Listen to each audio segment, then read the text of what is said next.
সব ভুলের ক্ষমা হয় না। আপনি যে ভুল করছেন বা অন্যায় করেছেন, সব অন্যায়ের বা ভুলের সরি হয় না বা ক্ষমা হয় না। আপনি জেনে শুনে আপনার আত্মীয় স্বজন, পাড়া প্রতিবেশী, আপনার কাছের মানুষের হক আপনি দিচ্ছেন না, কিন্তু শেষ বয়সে এসে আপনি ক্ষমা চাচ্ছেন, সরি বলছেন, বা আগে যা হয়েছে সেটার জন্য আপনি অনেক কষ্ট পেয়েছেন, আপনি তার কাছে ক্ষমা চেয়েছেন। সেই মানুষটা কি আপনাকে মন থেকে ক্ষমা করে দিয়েছেন? মনে করুন আপনার ভাইয়ের কাছে আপনি জায়গা বা সম্পত্তি পান বা টাকা পয়সা পান।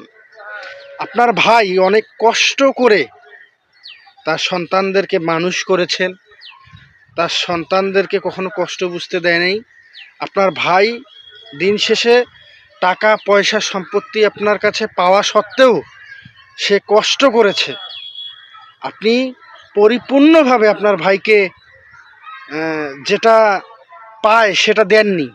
ধরুন জায়গা পায় বা টাকা পয়সা পায়, এই হক পাওয়াটা আপনি পূরণ করেন নাই বা দেন নাই।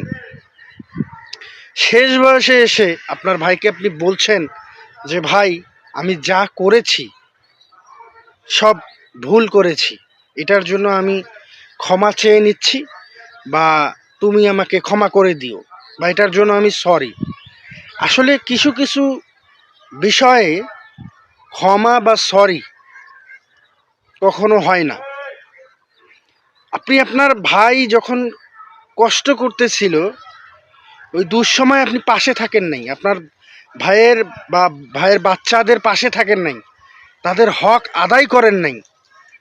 এটার জন্য পূর্ণ মাপ উপরে আপনি যখন মারা যাবেন, পূর্ণ মাপ পাওয়াও কঠিন। আপনি দেখবেন, খেয়াল করে দেখবেন, আমরা কিন্তু প্রায় সময় দেখি ভাই ভাইয়ের সম্পত্তি ঠকায় নিচ্ছে, বোন বোনের সম্পত্তি ঠকায় নিচ্ছে, পাড়া প্রতিবেশীর হক পরিপূর্ণভাবে আদায় না করে হক থেকে বঞ্চিত করছে। আর শেষ বয়সে এসে ক্ষমা চাচ্ছেন বা সরি বলতেছেন। আসলে কিছু ভুলের ক্ষমা বা সরি হয় না। কিছু কিছু ভুল আছে, সেই ভুলগুলোর সরি বা ক্ষমা হয় না, কখনো হয় না।